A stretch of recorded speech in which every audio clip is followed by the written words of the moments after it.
Hey guys, it's Brent and I'm back with another video. Coming up in this video today, I'm going to have Xander from Kiss Army Things on the show. And we're going to be talking about our favorite versions of Kiss songs. He's picked five, I've picked five. And we may do some other things. We may spin off in some organic Kiss conversation. Hopefully we will. And I don't know if he's got anything to show, but I've got something to show that I recently got. I know that you guys know I've got a lot of box stuff that came in, but that's not what I'm going to be showing off today. You guys are going to have to wait till another day to see that. This is something that I picked up just the other day, and it's not really such a big deal to show it off. I'm not going to do an entire video for it, but it's something I just want to show you in today's video. So let's get right into it.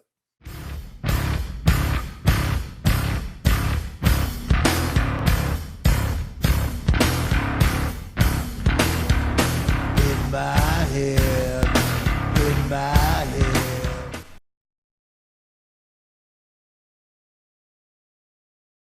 All right, guys, I got Xander here from Kiss Army Things. Xander, man, how are you doing, buddy? Hey, I'm doing great, man. It's Friday night. I got off work a few hours ago. I've been chilling in the Kiss room for a few hours, and yeah, life is good. I was actually listening to my Crazy Nights LP because Crazy Nights, we're all celebrating the anniversary of Crazy Nights. So I was listening to that before I hopped on. So I'm doing pretty good. How are you? I'm good.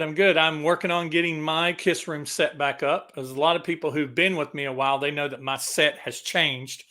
My set started, the very first video I shot, it was a very humble beginning. I shot in my bedroom. My wife had a piano in our bedroom at the time that she had converted into a desk. And I had my camera, which was a webcam, sitting on top of a cardboard box. And I had to keep cutting because the box kept kind of sliding sideways. So you'd see my video, it'd go sideways and then it'd be a cut and it'd be straight again, sideways cut. So I went from humble beginnings to I had a set that was kind of like this. And then I went to the computer desk again. And then I went back to something kind of like this. And then I went to my workbench, which is over there, which that's going to be for different types of videos like fixing stuff. Because hey, I don't just talk about Kiss and I don't just live Kiss.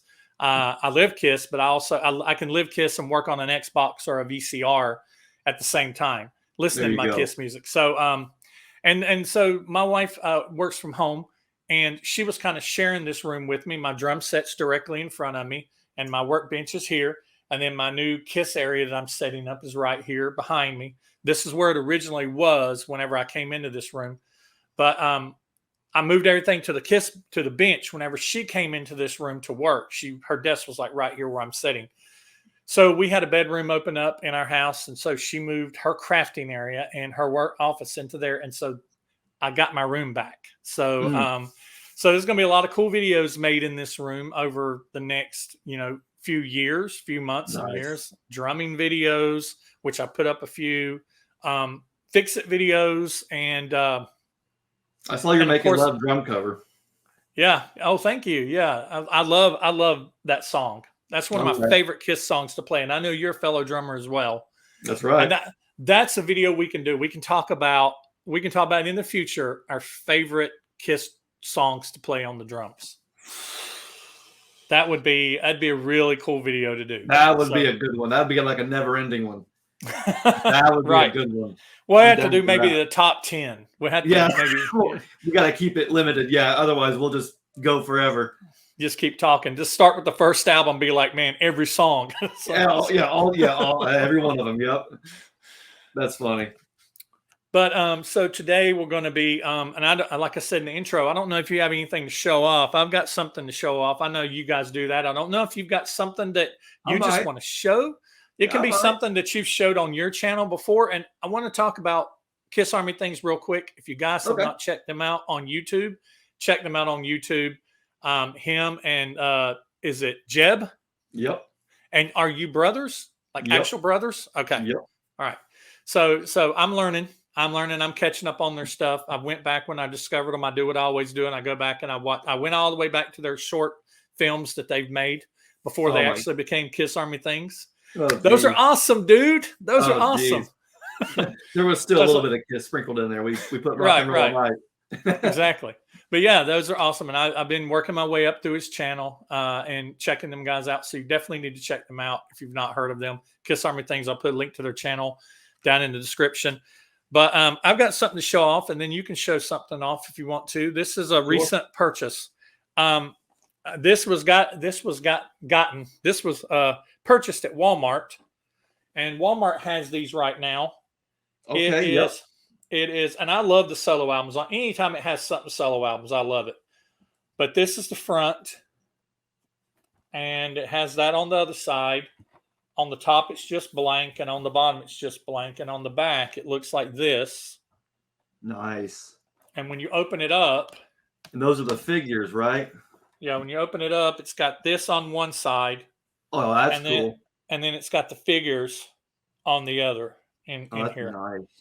So, yeah, I've seen people posting this online that they were finding it, and I looked for it in my Walmart and didn't see it. And I had a friend of mine that just happened to be in a Walmart in a few towns over, and he sent me a picture of it. And he's like, "Hey, you want this? It's $80." And I cash apped him the money and said, "Yeah, man, buy it for me." So he picked it up for me and brought it to me.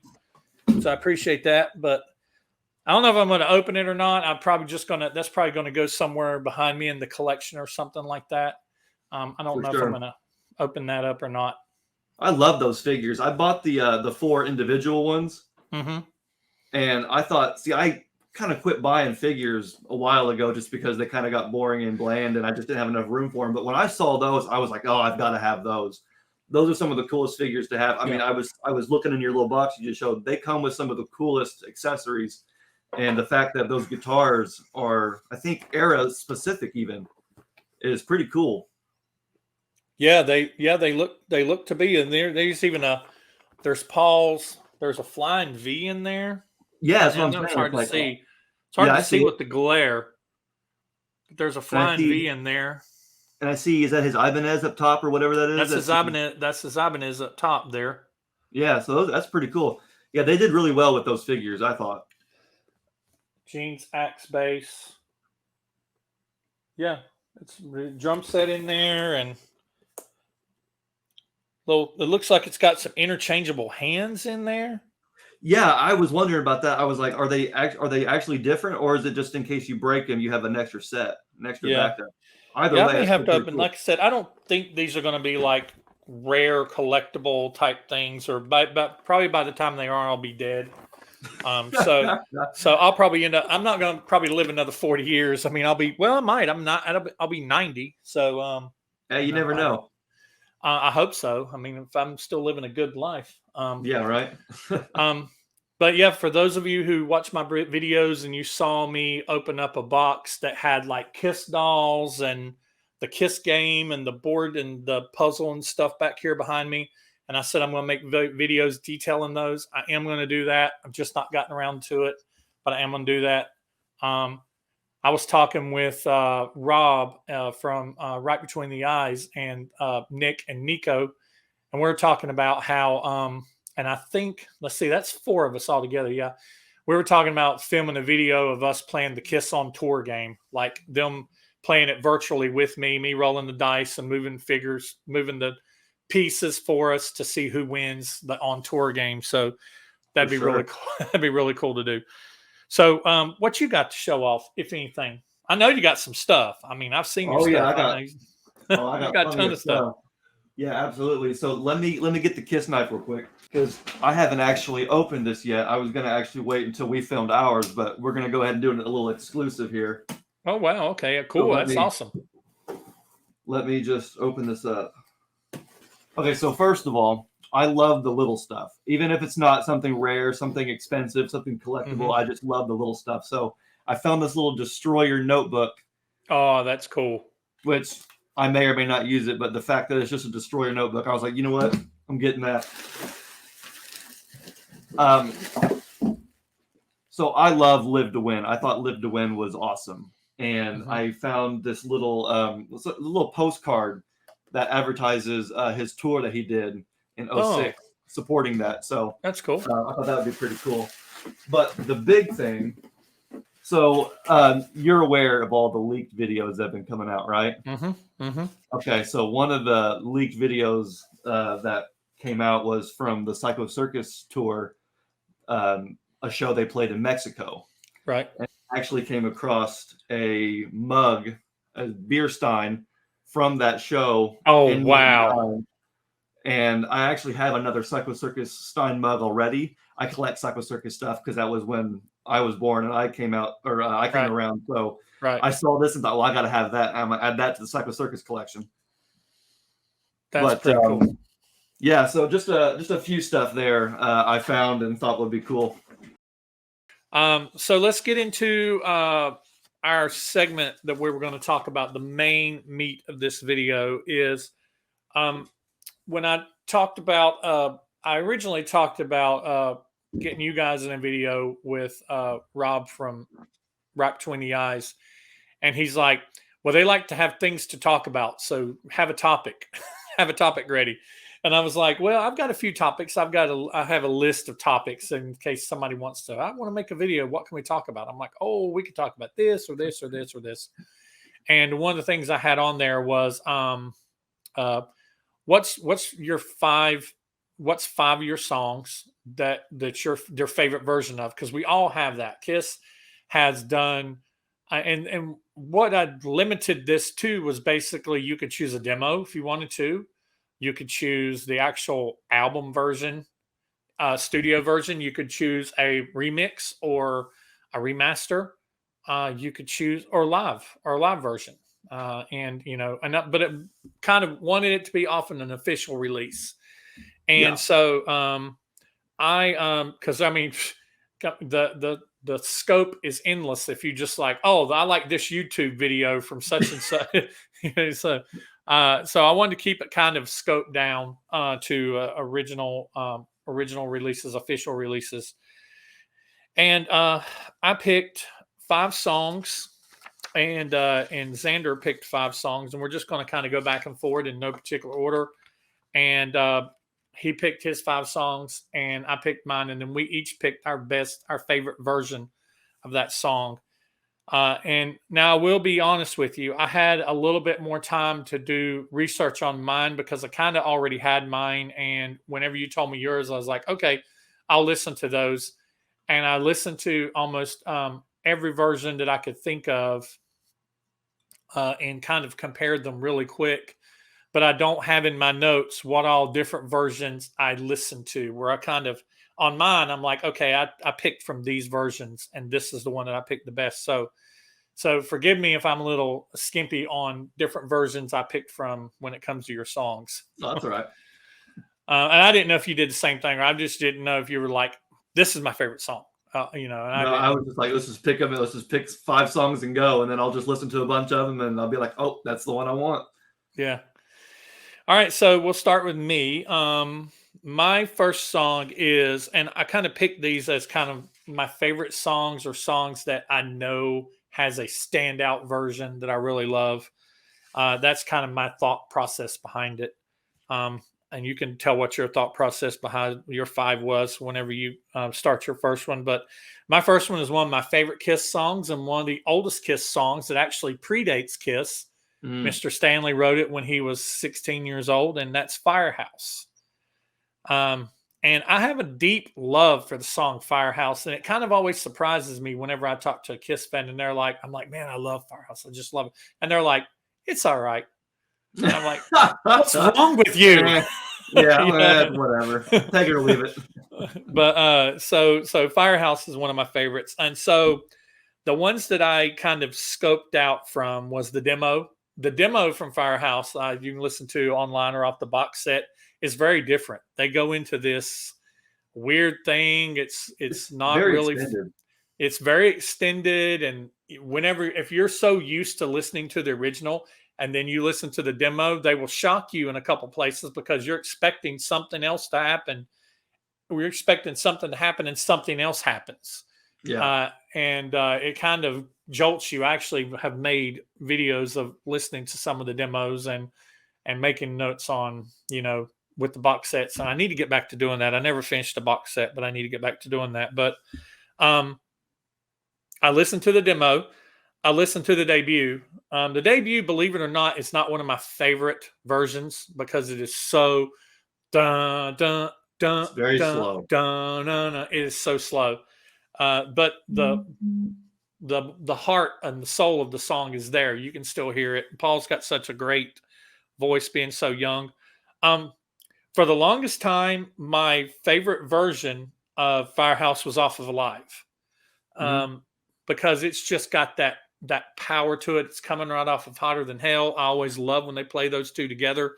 They don't usually do that anymore. It's been a while since they've done that, but those just always booked in because you're talking about something being hot and burning, and then you talk about Get the Firehouse. It's a perfect bookend of songs. So for the Yeah. longest time, Alive, and I went into this thinking Alive's going to be my favorite version. Uh, the double platinum version's pretty cool. I like how they change it at the end and kind of the song comes back in a little bit, the little instrumental part, and they do a little remix. They put an effect on Paul's voice, and that's kind of cool. Was that a Um, re-record? Do you know? I don't think it's a re-recording. I don't know if it is. I don't know if it's a re-recording or not. Um, then they did it on Millennium, and so Mhm. I with Ace and Peter, the Millennium album. They did it on. It's also on Tokyo off the soundboard, Donington off the soundboard, and the Des Moines off the soundboard. And the one that I ended up picking, believe it or not, I actually went through and listened back through it again. Is it edged out Alive? Is the Millennium version? The Millennium version is actually really good. If a lot of people they've never even heard the Millennium album because it was one of those albums that kind of got swept under the rug. It was supposed to be Alive 4, and then Symphony ended up being Alive 4, and it's one of those. But Millennium is a really good album. It's got some really. It's a really good representation of Ace and Peter. It's kind of along the lines of Donington too. Donington sounds a lot like, because it's kind of the same era. Mhm. I think it was both filmed on kind of like the farewell part of the tour. Um, so, so Millennium is my favorite version of Firehouse. So I thought that I was gonna be the crazy one because I too think that that version of the Millennium Concert is my favorite, and because I was also leaning towards Kiss Alive, and then I heard the double platinum version. But when I heard the Millennium version again, I was like, that's the one. I think it has to do with Ace's tone. Mm-hmm, Ace always had a heavy tone, and you don't really get that in the original version. And I mm-hmm, think this Millennium version, Ace's guitar just sounds super heavy. You mentioned Paul's vocals. His mm-hmm, vocals are insane. mm-hmm. Of course, it's live, so there's just going to be a lot of energy anyway. So no, I agree. I think the Millennium version is my favorite, and I think they included that version on Kiss 40, and so that's the version that they use on disc 2, and I look forward to it every time because yeah, it's a strong version of that song. The original isn't quite as heavy, and Kiss Alive certainly has that energy, but no, I agree, I'm with you. The Millennium Concert is definitely my favorite version of Yeah. Firehouse, the favorite official version. Favorite official version, right? Yeah. The thing I like about it too is that it rides right in the middle. Firehouse is one of those songs that historically they either play too slow or they play too fast. And if you play it too slow, it kind of drudges. And you play it too fast, it loses its groove because it has that Yeah. really cool dun dun dun dun dun dun dun. It has that groove to it.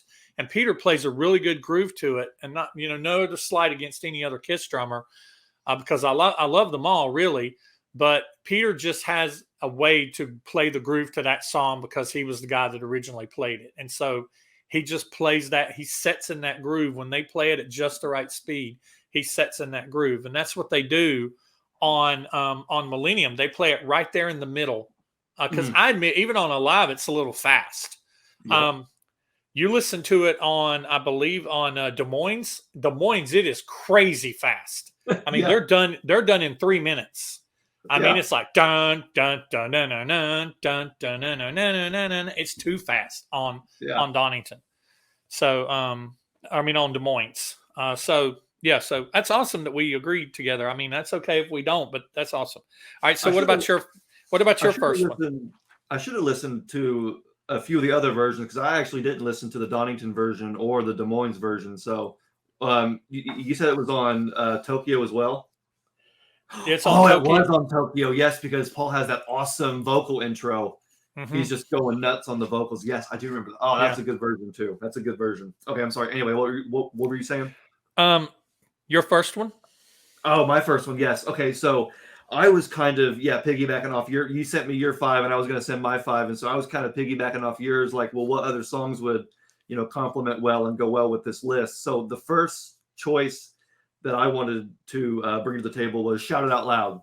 It's obviously an iconic Kiss song. It's a classic Kiss song. It's off Destroyer. They still play it live today. It's always the second or third song in the set list, and it has its fair share of versions out there.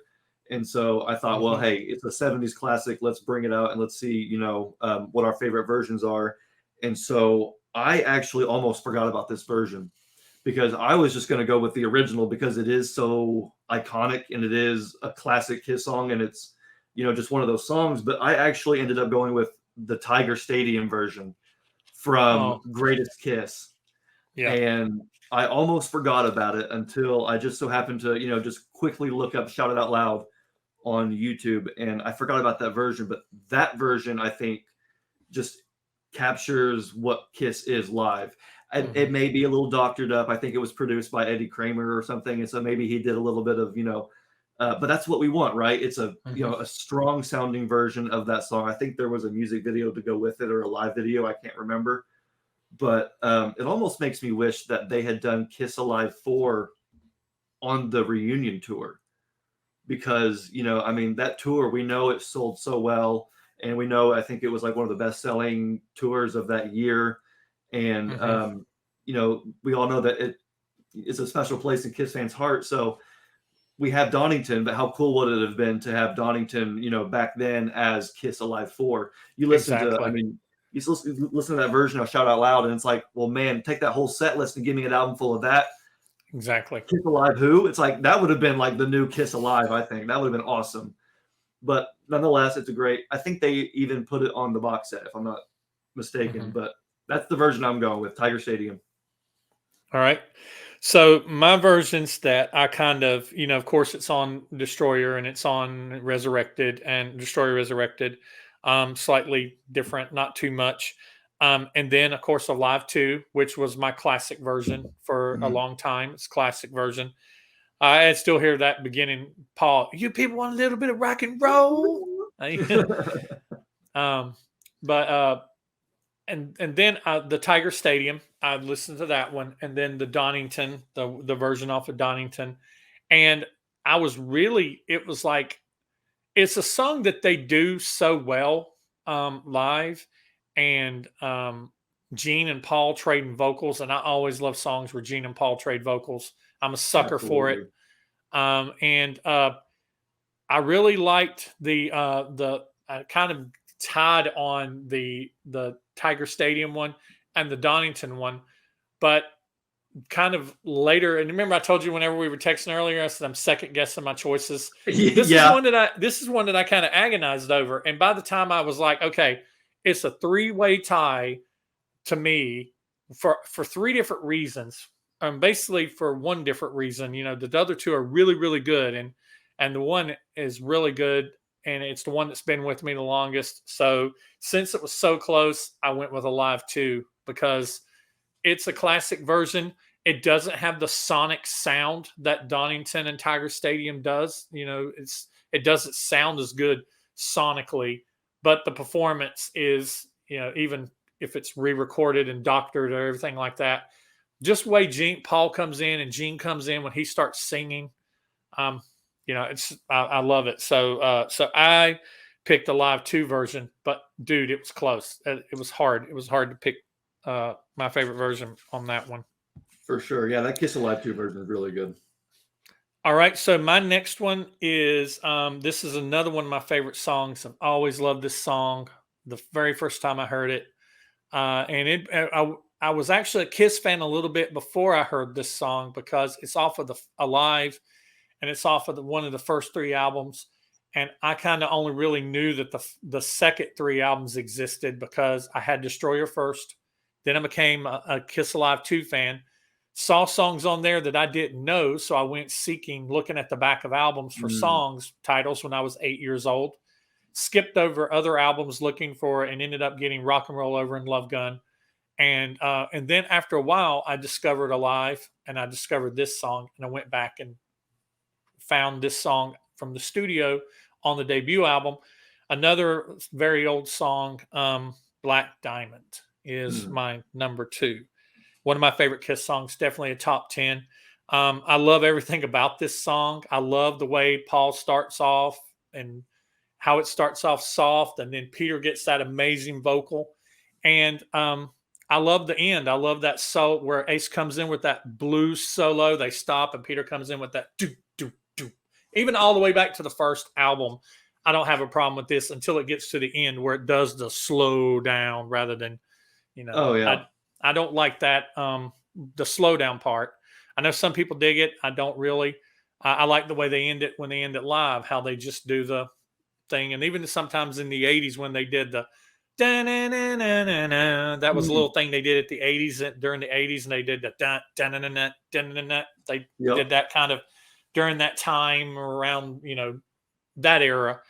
But the ones that I picked from, that I considered from, was the debut, Alive, Double Platinum, Millennium, Symphony, Rocks Vegas, Tokyo off the soundboard, and Donington off the soundboard. So I had a real deep scope here to pick. The 2 standouts for me, although I love the version off of the debut, and I love the Alive version. The 2 ones that stick out, it's good on Donington, it's good on Tokyo, it's good on Rocks Vegas, but I have this stigma, and I know it's wrong. But the 2 guys on Rocks Vegas aren't my guys. Yep. And I know it's wrong. A lot of people, younger people like you, don't have a problem with it, but it's so, it's unfair. I know, but, I understand.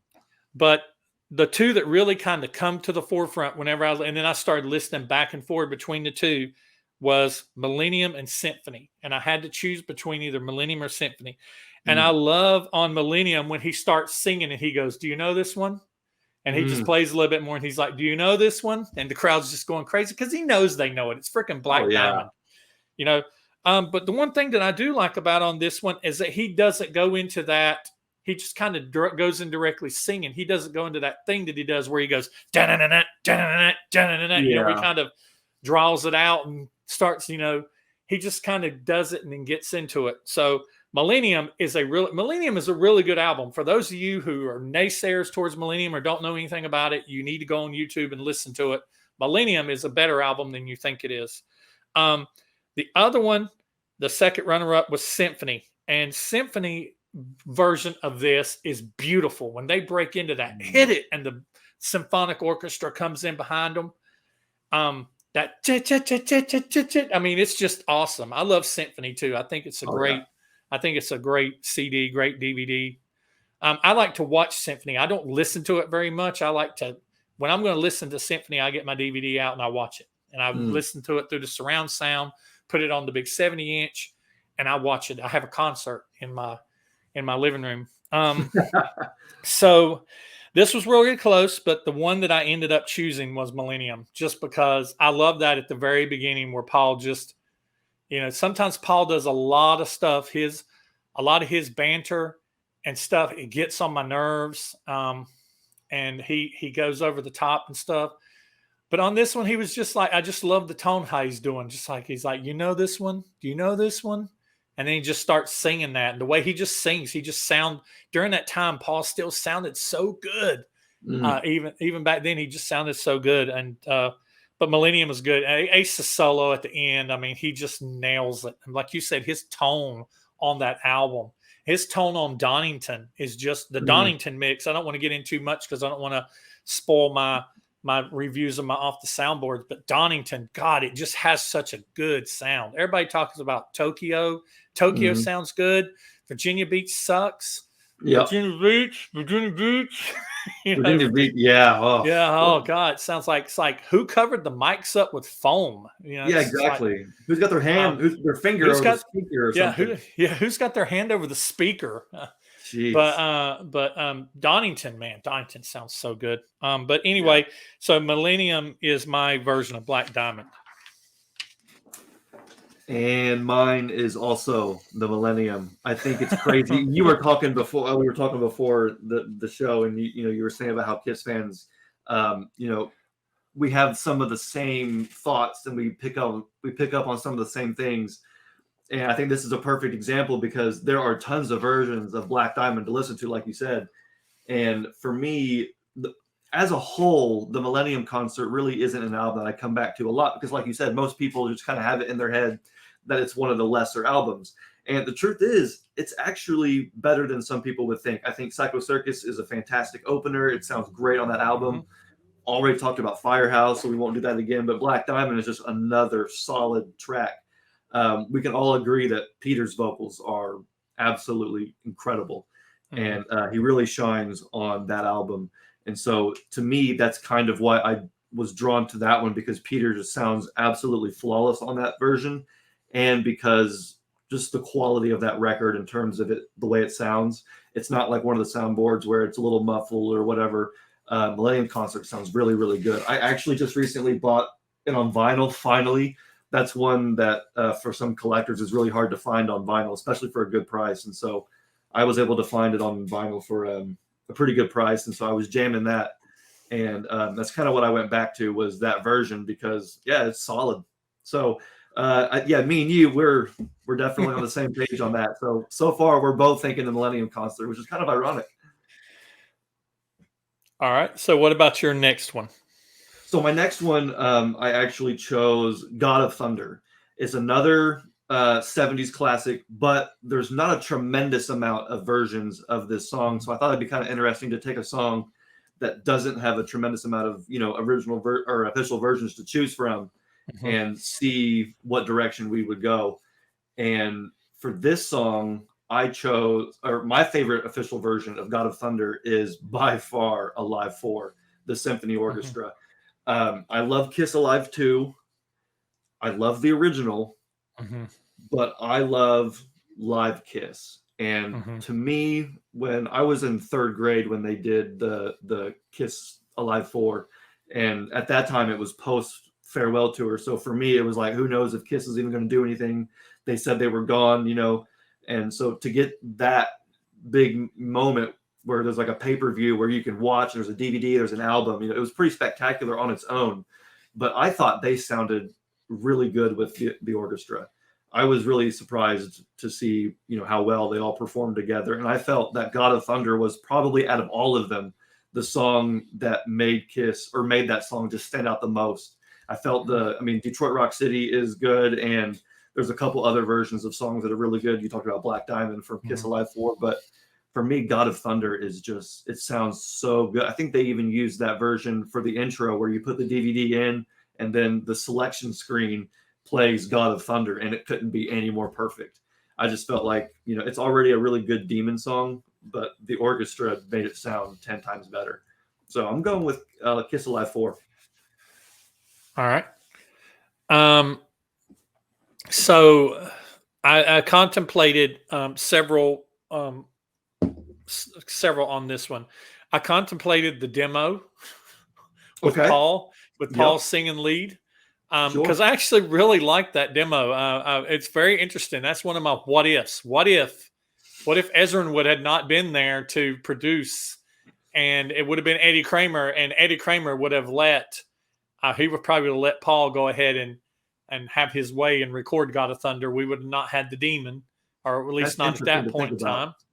I mean, it's really something one of those what ifs. It's like, what if Eddie Kramer would have produced all 3 second Kiss albums?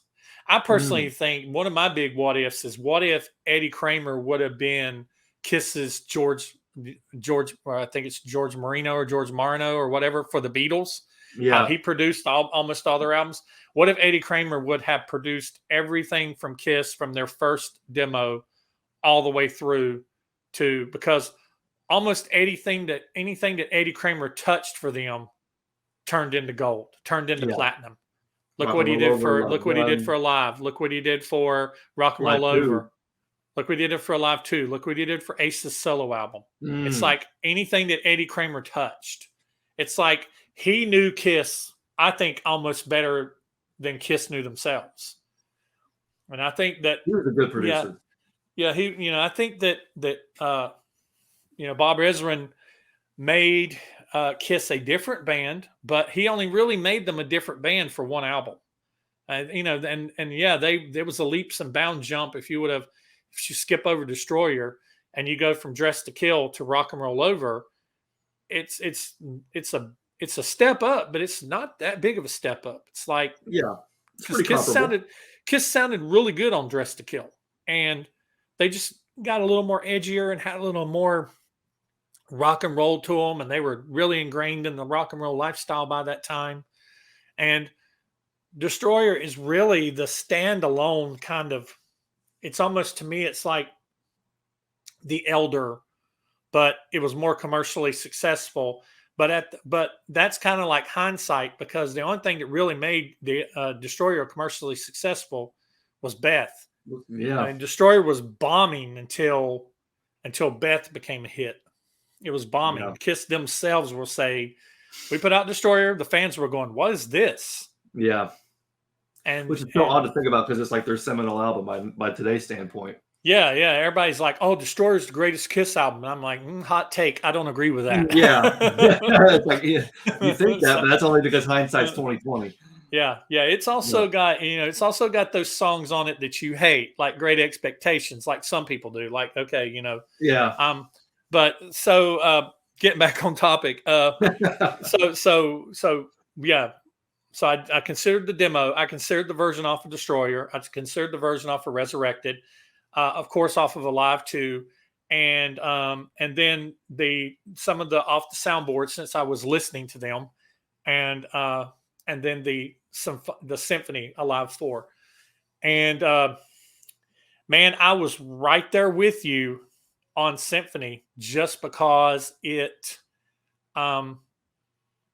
sounded like everything that you said. I agree with everything you said. And almost, to me, this is the way that I'm surprised Ezrin didn't envision it and put a lot of stuff behind it, like a band or an orchestra, like they did on Alive 4. But honestly, when it come down to it, so to me, Kiss is a better live band for the most part until it comes to certain songs. And I think God of Thunder is one of those songs. And the reason why I like the Destroyer version of God of Thunder is just because it is so epic, and it's something that they could never achieve live. Yeah, they could never do that live. And a lot of people, the kids get on their nerves, and all the background noise gets on their nerves and everything. But I just think, to me, that's the iconic version of Destroyer, of God of Thunder. So that's what I'm going to go with, the one off of Destroyer. You know what other song is kind of like that too, where it sounds really good on the studio, but it just did not translate well live? Within, from Psycho Circus. Yes. That version on the studio record is one of my favorite Gene songs ever. It is so majestic, just the journey it takes you on. But they played that live on that tour, and it just did not sound the same. I felt like, I don't know what it was, but it just didn't carry that same, atmosphere. But I can see what you're saying about God of Thunder too, being really good on the studio. That's another good idea for a video. We could say what songs. We could go opposite. People always say, "Oh, Kiss sounds better live." Let's pick 10 songs that Kiss does not sound better live. That could be fun. That could be really fun. Because I know of a few. I know of a few right off the top of my head. I know of a few that I'm like, oh, I do not like that they did this live. There's one of them off of the soundboards. I saw that it was on there, and I'm like, oh, this is going to be cool. And then they got to it, and they started playing it, and I was like, kind of cringy. Okay, little cringe. For sure. Little cringy. I want to know what that is. So we may have to do that episode. That'd be kind of fun to hear, because I got a couple too. There's one off Hot in the Shade I can think of, but I won't get to it because that'd be spoiling it. But yeah, good idea. All right. So yeah, we'll do that episode. All right. So my third is another classic.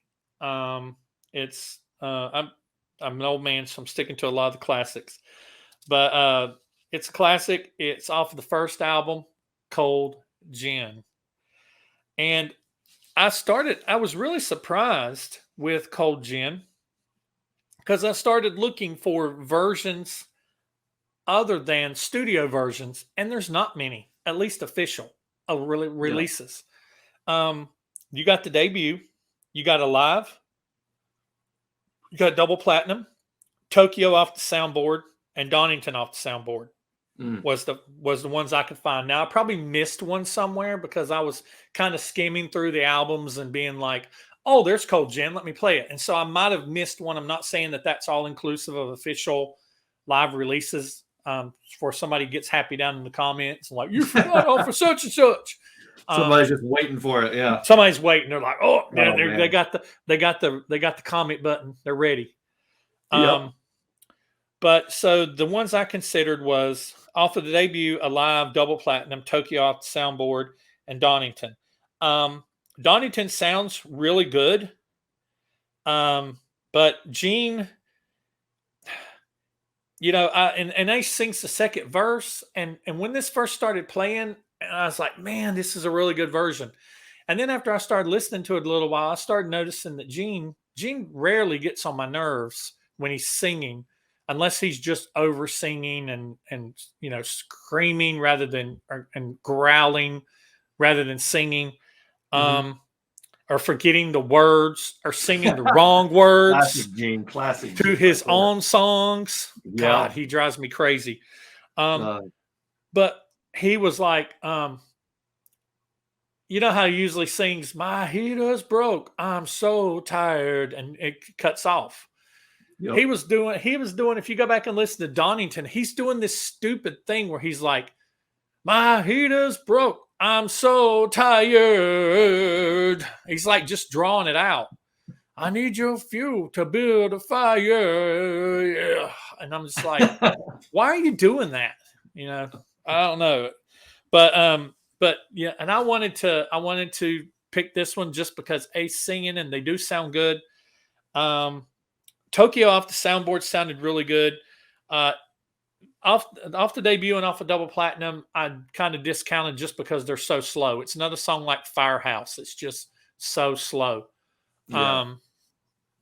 But so I went with the classic. I went with Alive. That's like the quintessential version to me. So it was the classic. So I went with the live version. So what about you?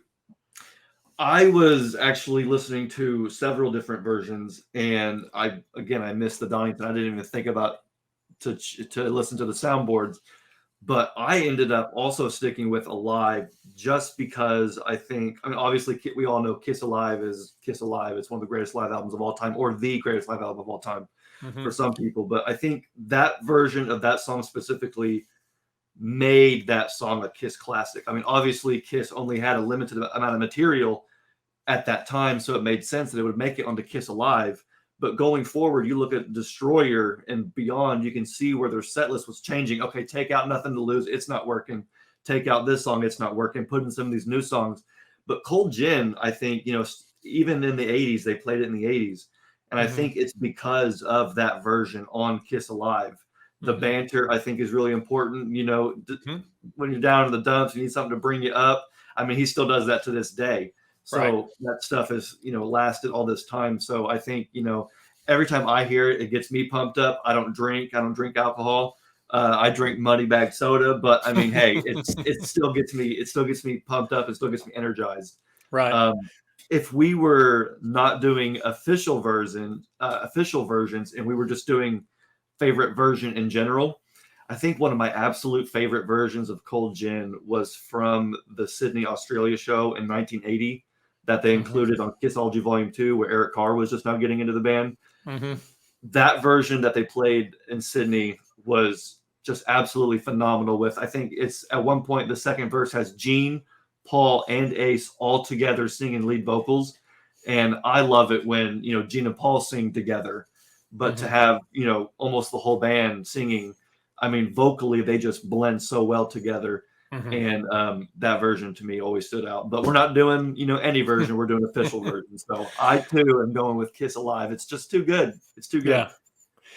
Yeah. What I love about a lot you mentioned about what they did on Alive. What I love about things that they did on Alive from the all three of the first albums was they had a full show to fill up, and they had three songs to do it, or Mm, three albums to do it, and they almost they're not all the songs, but there's a lot of songs on Alive that are expanded off of their original versions. Cold Gin's expanded.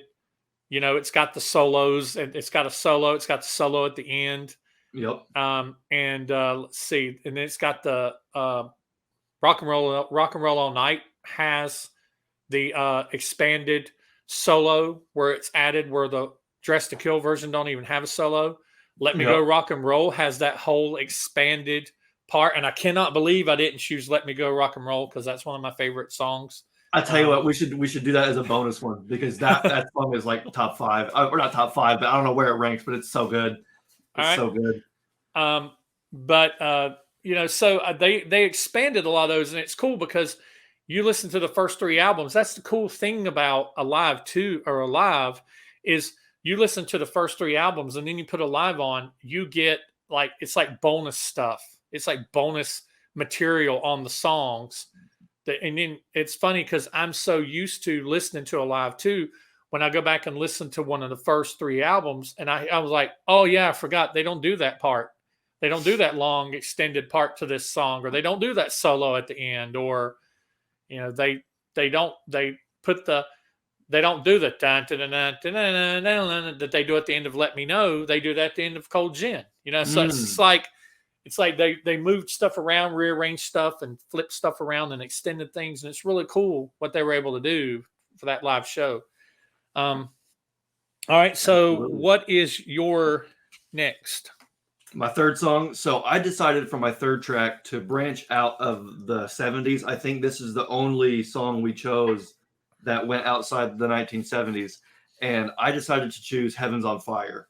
Heaven's on Fire is one of my personal top 5 favorite Kiss songs. It's my favorite 80s Kiss song. I think it's just Paul and I think it was Desmond Child wrote that with him. They just knocked it out of the park.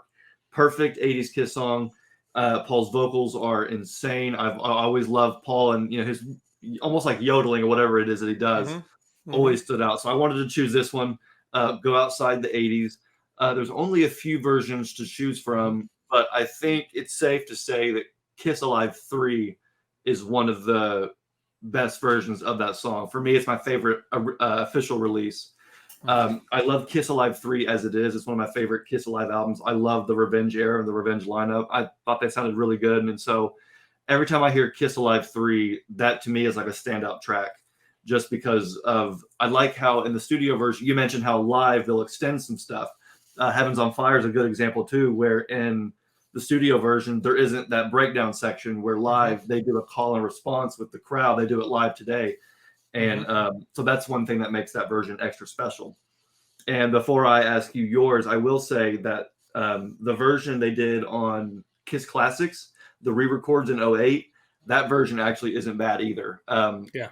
A lot of those versions just throw away re-records anyway. They don't sound as good. But that re-record actually of that song sounds really good to me. So, but I'm going to go with Kiss Alive 3. What about you? The two that I really only listened to two versions with this one, and I love the studio version of Heaven's on Fire. And I remember when Animalize came out, Kiss had started, with Lick It Up, and they had started kind of regaining some popularity, and it was kind of cool to be a Kiss fan again, and kind of cool to start wearing your shirts. And I remember going to the Animalize concert and coming home with the shirt, and whenever you go to school, people that even weren't Kiss fans, they knew Heaven's on Fire. I mean, that's how important that song was. And the rest of Animalize is kind of hit and miss, But Heaven's on Fire was a song that they desperately needed. And I think Paul knew they desperately needed that song. That's why he brought in one of the big hitters, brought in Desmond Child. Yeah. And it's not your typical kind of Desmond Child song. Sometimes Paul he writes his typical Desmond Child songs with Desmond. But Heaven's on Fire is not one of them. It's a rocker. I love that simple riff. I like the drums in it. I like the live version where they do the calling out and everything. So I basically compared the studio version and a live 3, and a live 3 won. It's a great version. The version off of Animalized Live and Uncensored is really good, but that's kind of not an official release. But the one off Animalized Live and Uncensored is real good as well. That's right there, when they put it out. Yeah. And, so live 3 for me on that one. Sweet. All right, the next one for me, my next to last song is my favorite Kiss song of all time. Anybody knows me, they already know what I'm going to say, and that is Detroit Rock City. It's the first Kiss song. It's the first Kiss song I ever heard. I put, when my grandma bought me Destroyer, and I took it home and put it on my record player the week after Elvis died. Oh. Yeah, it was like I was an Elvis fan. That's how I became a fan. My viewers know this, but I'll tell you, and maybe somebody who's watching this for the first time, huge Elvis fan. Elvis dies in August of '77. I was distraught. I was tore up from the floor up, as they say. And at the time when I was little, they had these little things that they were like comic book albums. And it was an album and you got a comic book with it. And you could go home and take it and play it on your radio, on your record player. And you could read along in the comic books. And it was almost like an audio dramatization with sound effects and voice acting and everything. Like Fantastic Four, Captain Marvel, Spider-Man, stuff like that. And so I had a lot of those. And I was a big fan of those types of things. Well, the weekend after Elvis died, like on a Tuesday. So the Saturday, my grandma was going down to the drugstore to get her medicines. And drugstores back then, they were kind of cool because they had like short order grills and malt shops and record racks and stuff like that in them. And so there was this rack. I did this video where I go home and the place isn't a drugstore anymore, but I go back to the location. And you can see the spot through the door because it was like right as you walked in the door, it was a little double thing of albums. And my grandma was like, baby, get you an album, because she knew I was sad about it. And there was Destroyer right there on the front, and it looks like a comic. And I picked it up, and I'm like, I want this. And she's like, oh, okay. She's like, I ain't never seen that comic before. And I was like, well, I want this. This is what I want. And so I take it home and open it up, and there's no comic book in it. And I was like, okay. And I put the album on and it starts playing. And it's like, the sound effects and the car and everything. And I'm sitting here going, okay, cool. This is a dramatization thing. And then Detroit Rock City starts. And I was forever changed. That's changed. Awesome. I mean, that was my entry. That was my first shot to the arm. Was Detroit Rock City. And so I think that's why that song will never, ever, ever get old to me. It never gets old to me. So Detroit Rock City, I listened to the demo, Destroyer Resurrected, Alive 2, Double Platinum, Alive 3, Millennial, Symphony, Rocks Vegas, Smashes, Tokyo off the sound, Virginia Beach off the sound, Donington off the sound, Des Moines off the sound. This is probably one of the most performed Kiss songs.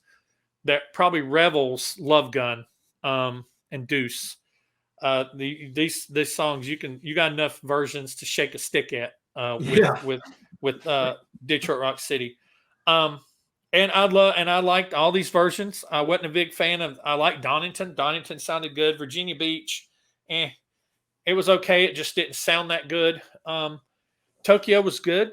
Smashes was okay. Rocks Vegas was okay. Symphony was great. Symphony was really good. Millennial was really good. Alive 3 was really good. Alive 2 was really good. And Destroyer version. And I almost went with the Destroyer version, but I had to go with Alive 2. I mean, okay. That you want the best, you got the best. The hottest band in the world. Curse. That just amplified. and then just that down and down and down and down, and it's played at the perfect. A live 2 is the perfect speed. If you play it slower than a live 2 or faster than a live 2, you're playing it wrong. The version on the live 2 is the perfect speed. So yeah, for Detroit Rock City, it's the live 2 version for me. That's pretty awesome. That's pretty awesome. I actually went with Alive 4. I went with Alive 4 again. I think I've a couple of mine at this point have been from Alive 4, but yeah, I mean, it's I think it opens up Act 3 with the full symphony. It's the first song of the full symphony, and like you said, it's a fantastic version. That was probably my runner-up, even over the original version. That was probably my runner-up. Yeah, it's a tough one to beat. I think Paul at that time vocally was still just having fun, just doing whatever he wanted whenever he wanted, and from the Farewell to 03, those versions of Detroit Rock City, the way he was singing it at that time was just fantastic. You can hear it on Tokyo too. That Tokyo version is really good, and that was one that was kind of in the running for this one for mine. The reason why I think Alive 4 beats it out is the symphony. I thought that David Campbell, the way he arranged those songs was just perfection, and it really made those already great sounding Kiss songs sound even better. So I went with Alive 4. All right. Yeah, I love how he'll do that. 12 o'clock, I've got to rock. No time to turn. Yeah, that part right there, the 12 o'clock, I got to rock. That part right there is always like, just gets me pumped up because the way he does it is so good. I think the VH1 Rock Honors was the same way. Though I think my absolute favorite version of that song is the East Rutherford on the Farewell Tour, that pay-per-view, because it opens that show too, and that's like the ultimate version for me. Yeah. But anyway, the official favorite is Kiss Alive 4. All right, so you're next. And it's time for my fourth. So I decided to choose another one that had a very, very limited amount of official releases to choose from. Detroit Rock City has a whole bunch. This one, I felt like I'd make it a little bit tougher on us, and I chose Sure Know Something. It's an absolutely incredible Kiss song, one of my favorite Kiss songs, favorite Paul songs, and I think it's my favorite off of Dynasty, even above I Was Made.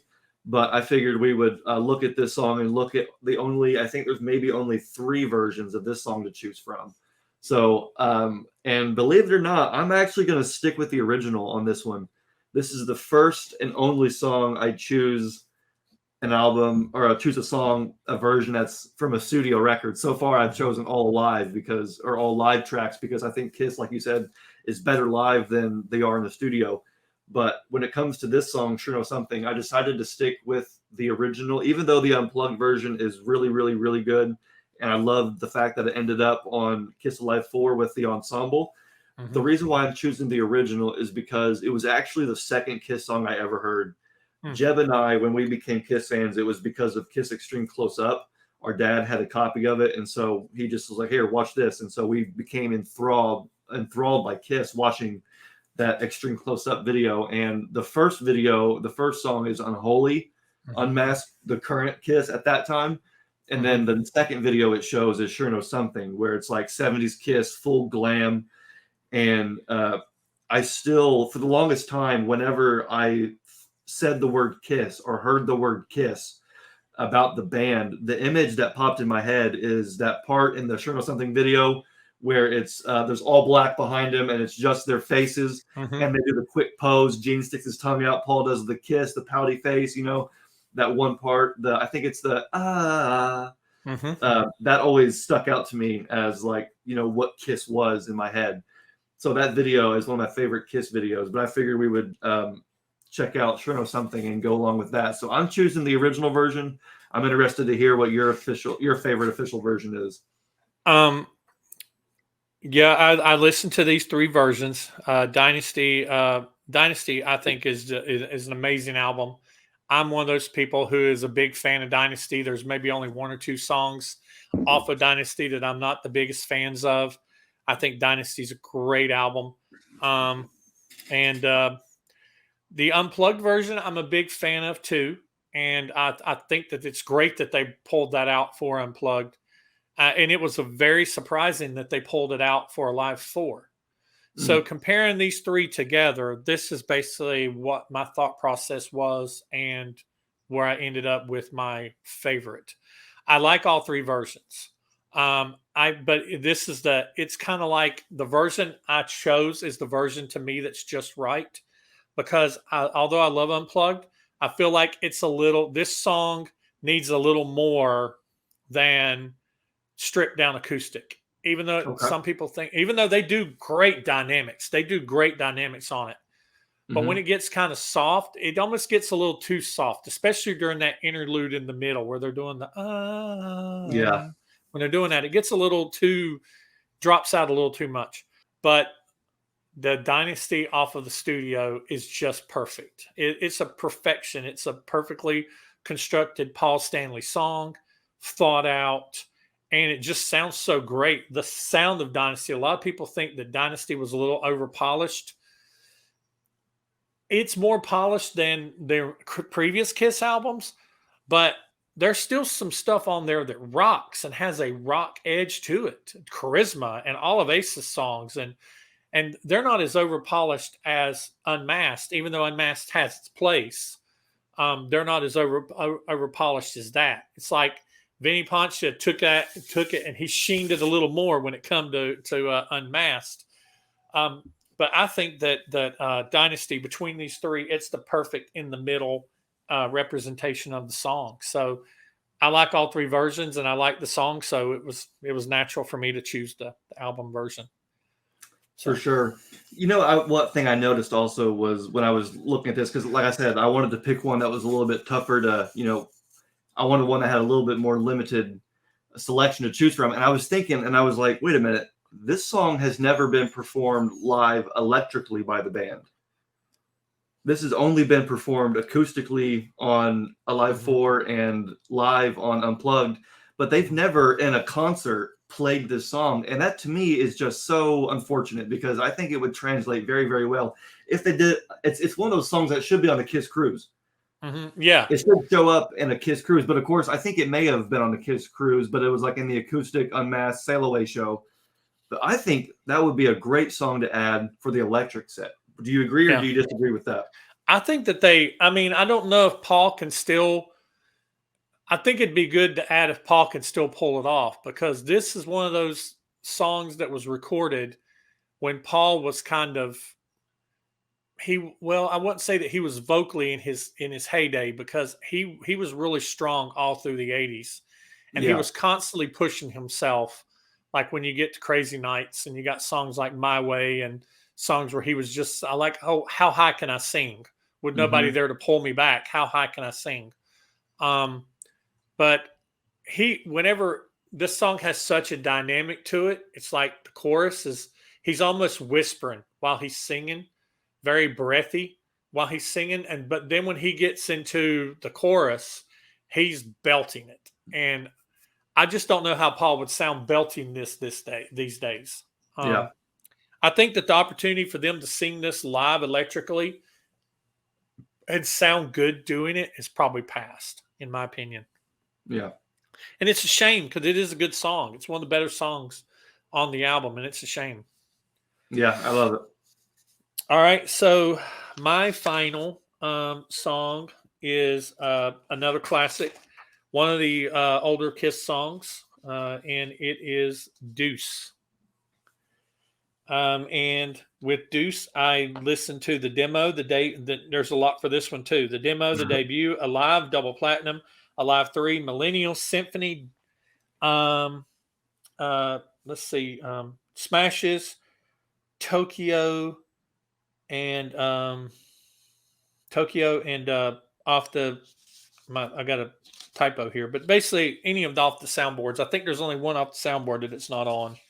Yeah, I was gonna say, I think it's on Tokyo and it's on Donington and it's on Virginia Beach too, I think. Right. Yeah, it's not on Des Moines. Yeah. So my favorite version of this is, for the longest time, it was the Alive version. It sounds really good on Alive 3. Gene always sounds good on this song. Um, Millennial, it sounds really good. Symphony, it sounds really good. But the one that I ended up picking after listening to it, just because uh, I don't know, it was a combination of things. Like Gene's bass on this particular recording is just so fat and picky and in your face. And Gene, he's just belting out everything that he can, and he just sounds so really good singing it. And the rest of the band does a good job. Ace does a great job on the solo, and so you probably know which direction I'm leading towards. Ace does a really great job on the solo, and just everybody else sounds really good. Background vocals sound good. Um, but I went with the Donington version of Deuce. Awesome. This one was probably the easiest one, and for me, I had to go Kiss Alive 3, and it's really because of Eric Singer. You and I are drummers, so I think you know where I'm going with this. Yeah, Eric Singer was just a standout on that track. He did a really good job because he was a Kiss fan back in '74, the early days too. So, he grew up a Peter fan. So I think he did a really good job. I mean, not that Eric Carr didn't. Eric Carr's phenomenal, but I like the way, Eric Singer brought some of those songs up to a more modern, at that time, a modern feel. And what he was doing on Kiss Alive 3, particularly with Deuce, I thought was just incredible. All the different, the fills that he was adding in. Oh, yeah, just all kinds of fills. The double bass. I mean, it was – I mean, still to this day, it gives me chills. I mean, he has never played Deuce like that ever since that tour, ever since that era. I understand why he does it now. It would just be kind of over the top nowadays. But every time I listen to Kiss Alive 3, Creatures, right into Deuce, right into I Just Wanna, right into Unholy, Heaven's on Fire, Watching You. I mean, Kiss Alive 3 does not stop. It just goes and goes and goes. All right, so is it time for my last one? Yes. So my last one, I thought it'd be kind of fitting to do Rock and Roll All Night, since it's the one that usually closes the set. I figured since, it closes the set, it'll close our 10 songs to choose from. So the version I chose might actually come as a surprise, because obviously there's, again, it's one of those songs, there's a lot of versions to choose from. And the version that I chose might come as a shock to some people, but it's actually the version from Kiss Rocks Vegas. And this actually was the one that I ended up changing, or not changing at the last minute, but it was the one that I decided on the last, because I wasn't really sure. Obviously, the Alive version is iconic. It's classic. It's the one song that I always hear on the radio from Kiss. It's always the live Kiss Alive version of Rock and Roll All Night. The original version is iconic, but for some reason, I landed on the Kiss Rocks Vegas version. I remember seeing that in theaters. I went with my wife, then girlfriend, and my brother and my best friend, and we were sitting in the theater with leather seats, which was new to me. And watching that whole show was fantastic. But when it got to Rock and Roll All Night, it just became extra special, because obviously they had a lot of confetti and all this extra stuff. But even that little breakdown section they do, where they just kind of say Rock and Roll All Night back and forth with the crowd, Paul's always doing some kind of extra banter with it. And what they did on Kiss Rocks Vegas, you have to go back and listen to it if you don't remember, because Paul, he's like, hey, yeah. And then, of course, the crowd repeats it. And then he's like, my baby. And just all this fun stuff that he really doesn't do all the time. For whatever reason, that just stood out to me. And it's really fun to listen to. So as odd as it might seem, I'm going to go with the version from Kiss Rocks Vegas is my favorite version of Rock and Roll All Night. All right. Well, my favorite version is probably going to be an odd one as well. And it's one that, when I sat down and I listened to all the versions, I'm not going to name all of them because there's so many different versions. It's one of the most sought. I think it's been played at almost every Kiss show since it's came out, because it's their closer. It's their anthem. It's the rock anthem. Yeah. It's the rock anthem. But when I started listening through, and I was listening to all the different versions that's out there, I was like, I like this version. I like this version. I like this version. But then what I started noticing as I was listening through was that a lot of them, for the most part, sounded the same. They kind of started all blending in together.